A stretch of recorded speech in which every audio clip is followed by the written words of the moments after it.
Welcome to the Trading Lounge. I'd love to share with you a trade I made today on my journey to 100K, where I try to take a small account to $100,000 as fast as possible as a rookie day trader. You heard me right. I did say trade.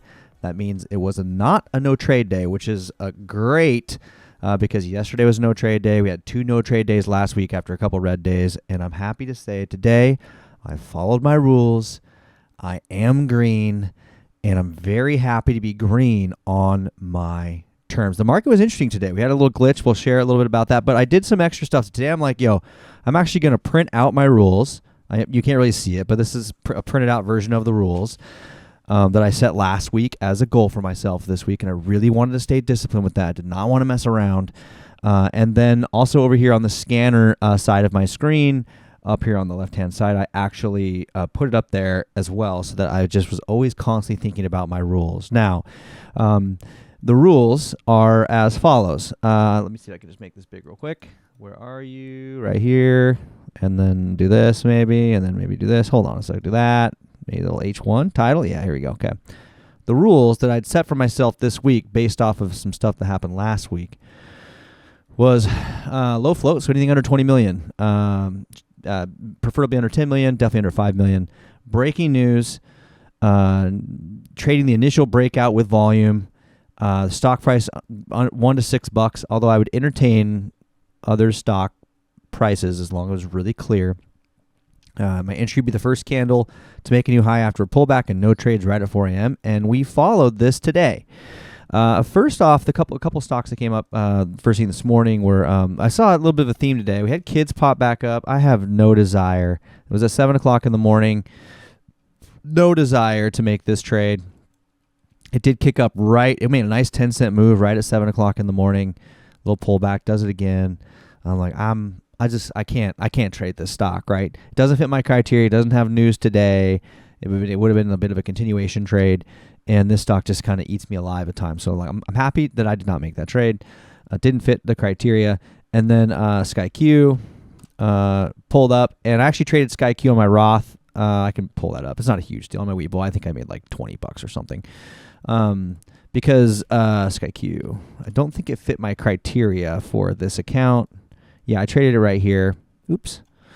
And I don't think it had news. Let me take a look, actually. Yeah, no. See, it didn't have news. And so I wasn't going to trade it on this account because then I would have been trading against my rules, right? And so it shot up right here and then kind of came back down. I bought right here as it crossed over this little section right here and took a little bit of a profit and got out of there. But I don't know. It's just I had it up here because it's one of the stocks I was looking at. And then after that, I started seeing a theme. It was oil stocks again and energy stocks again, like some of the old ones that popped up, Anna and Turb and Battle and all stocks I've traded before in the past. And I'm just like, I don't want anything to do with these. There's no news, right? And so no, there is, we have with energy stocks and oil, there's global news, but there wasn't like a breaking news headline for these stocks today. And the one that almost got me was Turb.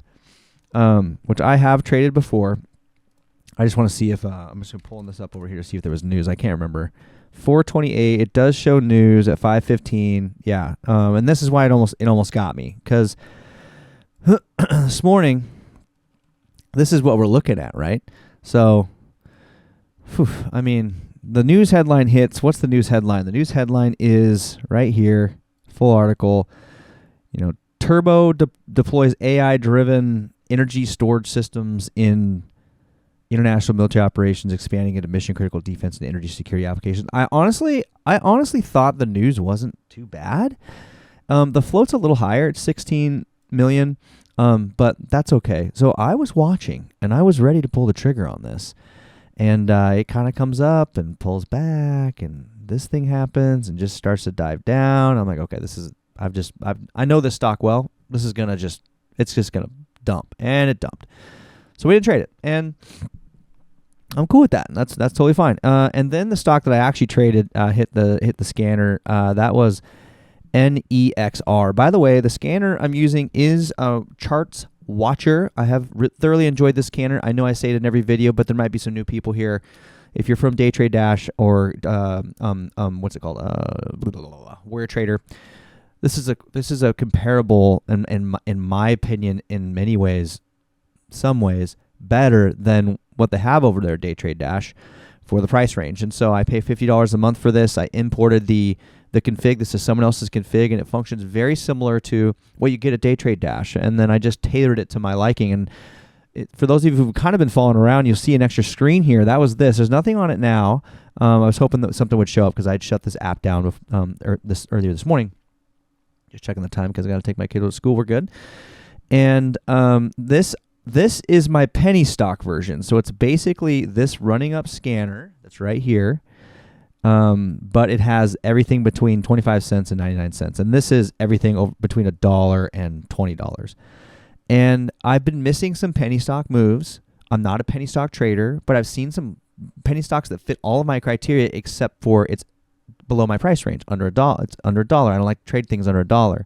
I'm not great at penny stocks, but I've seen some moves recently that fit the criteria, everything I like, except it's a penny stock, and it rips up like it's a $2 stock. It'll go up 30, 40 cents in under a minute.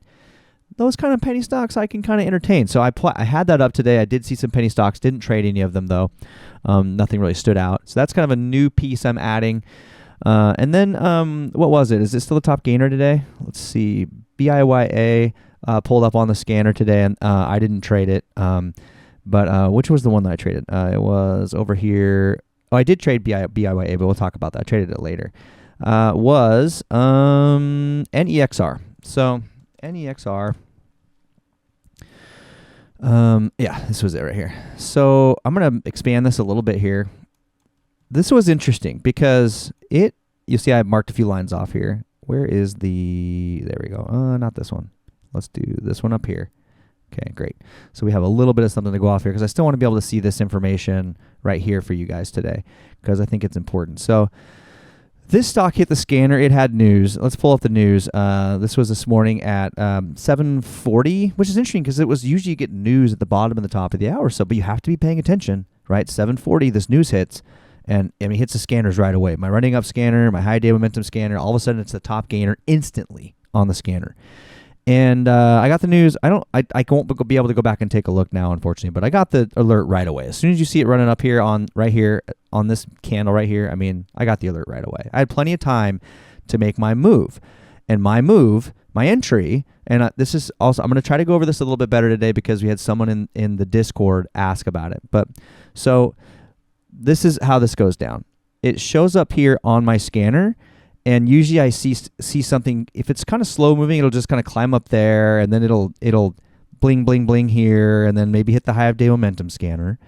But in the case of this stock, the alert, you got it on the running up scanner right away, the high of day momentum scanner right away, and it was immediately the top gainer. This was in a flash. And so it became very easy to recognize that I need to have my eyes on this. So that's kind of how I found the stock. And then what I do is in this software, I just click it. So I just click right here, and it automatically loads up my chart and Dash Trader now. I'm sorry, and now Charts Watcher has a plugin for Dash Trader, which makes it automatically add it to my Dash Trader level 2 window. Before it was like a weird copy and paste. Now it does it automatically, and it works really well. I'll show that to you here. So I just click a stock, SBLC, and then you come over here and you can see that it's loaded up in this chart right here, or SBLX, and it's loaded up here and it's ready to fire. What I like is it doesn't automatically select my window, my entry window. It leaves it where it was. I really like that, so I don't accidentally buy. But let's go back to the stock in question. I'm surprised it's not still. Oh, it is up here, right here. Cool. So yeah, see, I clicked it right there, and it automatically loaded the chart, and it loaded up, and it copied it right in here. And the issue I had before is that it would drag my mouse over. So if I click the stock, it would my mouse is over on my other screen. It would automatically put my mouse over here, and I have to go back over it. Now I can just click through the stock. So like if I start clicking through these right here, I'm going to do it. You'll just start seeing the charts change right here, the level 2 in the chart. Here we go. Here we go. Boom, boom. This is wonderful. Wonderful. So anyway, go back to the stock. It gives me extra time to be able to take a look at the actual move, which is what I did today. So here, let's get this going. Typical entry for me. So this stock runs up right here. It starts right here. It climbs up here, and then it has a little pullback right here. And I'm watching that level right there. So I'm going to just mark this off real quick so the person that was trying to help can actually see. Right there. So that's I'm trying to move the 770, right, is where I wanted to get in. So then this candle opens, it kind of works its way down, it climbs up, and as it physically goes past that line, I'm a buyer. As long as it meets my criteria. And you can see right here, I bought right at 270. I bought right at the moment it crossed. Perfect entry for me. Could I have been earlier? Sure. But I loved the entry. Now, so if at this point, if it runs up, I take a little bit of a profit, I leave a little bit there, take a little profit later. But what happened in this scenario is that on this first trade, I only made like $7, $7.62. Because what happened was I got it at 41.07, so 7 seconds, 7:41.07, and I was in the trade right here for basically 20 to 30 seconds, and it had really barely moved. And I'm like, I don't know. I don't want to be in this and have it flush. I could see that it had popularity. I could see it was gaining traction. I know I'm kind of probably looking at it a little bit early because this scanner picks up stuff really early. And that's kind of the downside at times where I get in a little early and I'm like, nothing's really happened. I get out and it runs. Well, that's what happened here. I got out. As soon as I got out, this candle bumped up to 350. And I'm like, well, I'm not going to get in now. Now I'll just wait for a new entry. So I'm going to wait for the next candle. Let's see how powerful this move is. And so I'm like, okay, I'm going to go in right here. Can I just move this down? Right here at 352. So this candle shoots up, it pulls back, similar thing. This thing pulls back, it opens, and as soon as it passes over this line, I try to get in. Now, I didn't get as great of a fill here. I didn't enter in right when I wanted, but I did enter in at 392, but you can see I was 1 second, 742 in 1 second. So in 1 second, this thing popped from, wherever it is right here, past my entry point of 354 and all the way up to 392. That's how fast it was moving. I'm guessing, I haven't looked at Ross Cameron's recap video. I'm guessing he traded this, and I'm guessing him and many others were the ones that kind of pumped this from this zone into this zone as well. I'm just going to guess. And anyway, I get in 392. It pops up to like 407. Once I see it go over $4, I take a little profit off. I took profit off here at 407, and you can see it kind of dropped down. I got some at 403. And then I took the last little bit. I let the last 25% ride, and I got out at 484.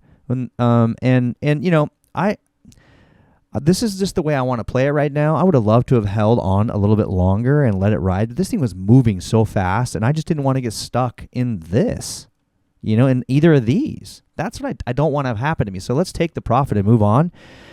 And then live to fight another day. So it made $130, $122 on that stock in a matter of, under a minute, which is kind of sick. And I, I could have been better. Like if this, typically what happens in this zone is it takes off. It just didn't take off. It just hovered long enough. And I have had a tendency to not get out fast enough. Right. And so it didn't hit my stop. But I just wanted to make sure that it wasn't doing what I thought it was going to do. So I need to get out. And that's what I did. And then you can just re-enter later. Like if I wanted to, I could have re-entered while this candle was moving up. It wouldn't have been that big of a deal, right? Get out. It pumps up right away. Just get back in. It's not a huge deal. But I wanted to wait for another entry point it gave me time to recoup, take a look at what was going on, look at the level 2, really pay attention to what's going on in this zone right here, look for big buyers, and give me a time to think about if I wanted to re-enter. And I'm grateful that I did. Now, after that, the market did something weird. I don't know if it happened to everyone, but there was this issue. I took a screenshot of it, actually. There was this issue on many stocks, if not all stocks, where there was a big difference between the bid and the ask. Like this is 20-cent spread. I mean, it's bigger than that, 30-cent spread on a penny stock, basically. And you only saw green tape. I wasn't seeing any red. And this was happening. The Discord's kind of going crazy. There's people stuck in trades. If this ever happens to you, and you have a trouble getting out on the bid because you're afraid of losing money, or because look at the spread here, it's massive, just try to sell on the ask. And that was a suggestion I gave to someone in Discord, and they were able to get out, I believe. So I wasn't in a trade, and I probably would have panicked if I was in a trade. But yeah, you just sell on the ask. And this reminds me to have that hotkey ready to go. I removed it because I don't want to sell on the ask. because I'm not great at it as far as a strategy goes. So I just want to sell on the bid. But now I'm like, I got to make sure to have that hockey ready to go, ready to fire for when this happens again. Anyway, I wasn't a trade, but that's kind of what happened. Then I gave a piece of advice, which I think was sound, which was right here. If you joined this Discord recently and are very new to trading, I'd shut it down and come back tomorrow. I just want to put that word of wisdom out there. I'm going to walk away. So I'm not going to try to force it and get stuck in a trade, especially after I already had profit. And then a little bit after this, it corrected itself. And so my next trade, I was going to walk away. I'm like, well, I know I just talked to you guys about how halts are something I want to add to this, this journey of mine, and so are break of VWAP. So I'm like, let's set my macro to $100, my shortcut. So, and I want to try to attempt just $100 kind of halt trade on a stock that's a top gainer with news, meets all the criteria. And I just want to pick a random one. And so I picked BIYA. And so BIYA, I think it's still up. It's a top gainer right now at 118%. Let me hit auto real quick on this chart, see where we are. Yeah, so I didn't trade this in the early session. I don't remember why I didn't trade it. But here, I was watching it. And as it climbs up, what did it halt? So I got out of 165. The halt was right. Yeah, the halt was right here on this candle. This is where the halt was.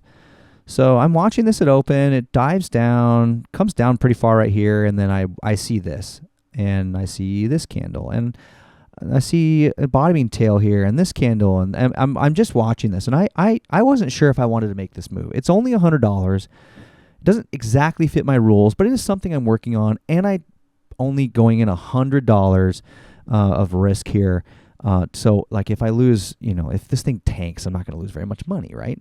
And so I waited until it was like, what I get in at 153. Well, I waited until I saw a lot of momentum pushing this thing towards the halt, somewhere in this zone, 153-ish. I wasn't trying to get in for a break of a new candle or anything like that. I was conscious of what this number was, but that wasn't my entry point. I was just waiting for volume that was going to push into that halt, so I could get out before the halt. And that's what I did. So I got in at BIYA at 153. Okay, hold on. Yeah, let's do this. 153, got out at 169 and 165 before the halt. I think it was I forget what the halt was, but got out just before the halt for a few bucks. This trade you see right here, this BIYA trade right in this zone, which was for 11% loss. We're not counting that trade. That was a trade that I was testing to see if that glitch was working, because it wouldn't even let me buy or sell. So I just went in with small size, did a quick little buy on the ask and sell on the ask, lost 11 cents. We're not counting that one because that was just me testing the market in and out real fast. Sure, we lost 11 cents, but I'm not letting that one ruin my day. So here's the data. We green today, great. Let's stay with the rules, stay focused, and see if we can't continue this path forward. I really want to do this week. Yesterday was no trade day. Today was the perfect stock hit my scanner and fit all my rules, and I'm very happy with this trade. So we've started this in December with $1,000. It ran up really quickly. I had a big drawdown in February. We've added some money here and there to this, which is why it's no longer a $1,000 to $100,000 account challenge. Now it's just a small account challenge. We had a big drawdown in February and been slowly kind of digging out of that hole. Got out of it last Monday, got right back in it a few days later, and now I'm getting really strict with what I'm looking for and how I'm going to enter. And this is what we're doing. This is what we're doing.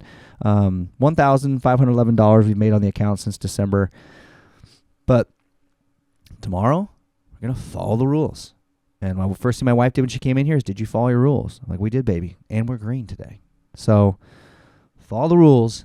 Did you follow the rules? I will see you tomorrow.